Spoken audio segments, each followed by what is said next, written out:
শুরু করছি আল্লাহর নামে, যিনি পরম করুণাময়, অতি দয়ালু। বনের অধিবাসীরা পয়গম্বরগণকে মিথ্যাবাদী বলেছে। যখন শোয়েব তাদেরকে বললেন, তোমরা কি ভয় করো না? আমি তোমাদের বিশ্বস্ত পয়গম্বর। অতএব তোমরা আল্লাহকে ভয় করো এবং আমার আনুগত্য করো। আমি তোমাদের কাছে এর জন্য কোনো প্রতিদান চাই না। আমার প্রতিদান তো বিশ্ব পালনকর্তাই দেবেন। মাপ পূর্ণ করো এবং যারা পরিমাপে কম দেয় তাদের অন্তর্ভুক্ত হও না। সোজা দাড়ি পাল্লায় ওজন করো। মানুষকে তাদের বস্তু কম দিও না এবং পৃথিবীতে অনর্থ সৃষ্টি করে ফিরো না। ভয় করো তাকে, যিনি তোমাদেরকে এবং তোমাদের পূর্ববর্তী লোক সম্প্রদায়কে সৃষ্টি করেছেন। তারা বলল, তুমি তো জাদুগ্রস্তদের অন্যতম। তুমি আমাদের মতো মানুষ বই তো নও। আমাদের ধারণা তুমি মিথ্যাবাদীদের অন্তর্ভুক্ত।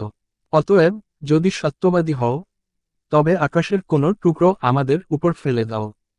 শোয়েব বললেন, তোমরা যা করো সে সম্পর্কে আমার পালনকর্তা ভালরূপে অবহিত। অতঃপর তারা তাকে মিথ্যাবাদী বলে দিল। ফলে তাদেরকে মেঘাচ্ছন্ন দিবসের আযাব পাকড়াও করল। নিশ্চয় সেটা ছিল এক মহাদিবসের আযাব। নিশ্চয় এতে নিদর্শন রয়েছে, কিন্তু তাদের অধিকাংশই বিশ্বাস করে না। নিশ্চয় আপনার পালনকর্তা প্রবল পরাক্রমশালী, পরম দয়ালু। এই কোরআন তো বিশ্ব জাহানের পালনকর্তাদের নিকট থেকে অবতীর্ণ। বিশ্বস্ত ফেরেশতা একে নিয়ে অবতরণ করেছে আপনার অন্তরে, যাতে আপনি ভীতি প্রদর্শনকারীদের অন্তর্ভুক্ত হন। সুস্পষ্ট আরবি ভাষায়। নিশ্চয় এর উল্লেখ আছে পূর্ববর্তী কিতাবসমূহে। তাদের জন্য এটা কি নিদর্শন নয় যে বনী ইসরায়েলের আলেমগণ এটা অবগত আছে? যদি আমি একে কোনো ভিন্নভাষীর প্রতি অবতীর্ণ করতাম, অতঃপর তিনি তা তাদের কাছে পাঠ করতেন, তবে তারা তাতে বিশ্বাস স্থাপন করত না। এমনিভাবে আমি গুনাহগারদের অন্তরে অবিশ্বাস সঞ্চার করেছি। তারা এর প্রতি বিশ্বাস স্থাপন করবে না, যে পর্যন্ত প্রত্যক্ষ না করে মর্মন্তুদ আযাব। অতঃপর তা আকস্মিকভাবে তাদের কাছে এসে পড়বে, তারা তা বুঝতেও পারবে না। তখন তারা বলবে, আমরা কি অবকাশ পাব না? তারা কি আমার শাস্তি দ্রুত কামনা করে? আপনি ভেবে দেখুন তো, যদি আমি তাদেরকে বছরের পর বছর ভোগ বিলাস করতে দেই, অতঃপর যে বিষয়ে তাদেরকে ওয়াদা দেয়া হতো তা তাদের কাছে এসে পড়ে, তখন তাদের ভোগ বিলাস তা তাদের কি কোনো উপকারে আসবে? আমি কোন জনপদ ধ্বংস করিনি, কিন্তু এমতাবস্থায় যে তারা সতর্ককারী ছিল, স্মরণ করানোর জন্য, এবং আমার কাজ অন্য আচরণ নয়। এই কোরআন শয়তানরা অবতীর্ণ করেনি। তারা এ কাজের উপযুক্ত নয় এবং তারা এর সামর্থ্যও রাখে না। তাদেরকে তো শ্রবণের জায়গা থেকে দূরে রাখা রয়েছে।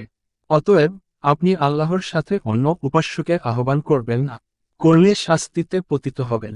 আপনি নিকটতম আত্মীয়দেরকে সতর্ক করে দিন এবং আপনার অনুসারী মুমিনদের প্রতি সদয় হন। যদি তারা আপনার অবাধ্য করে, তবে বলে দিন, তোমরা যা করো তা থেকে আমি মুক্ত। আপনি ভরসা করুন পরাক্রমশালী, পরম দয়ালুর উপর, যিনি আপনাকে দেখেন যখন আপনি নামাজে দণ্ডায়মান হন এবং নামাজীদের সাথে উঠাবসা করেন। নিশ্চয় তিনি সর্বশ্রোতা, সর্বজ্ঞানী। আমি আপনাকে বলবো কি, কার নিকট শয়তানরা অবতরণ করে। তারা অবতীর্ণ হয় প্রত্যেক মিথ্যাবাদী গুনাহগারের উপর। তারা শ্রুত কথা এনে দেয় এবং তাদের অধিকাংশই মিথ্যাবাদী। বিভ্রান্ত লোকেরাই কবিদের অনুসরণ করে। তুমি কি দেখ না যে তারা প্রতি ময়দানেই উদ্ভ্রান্ত হয়ে ফিরে এবং এমন কথা বলে যা তারা করে না?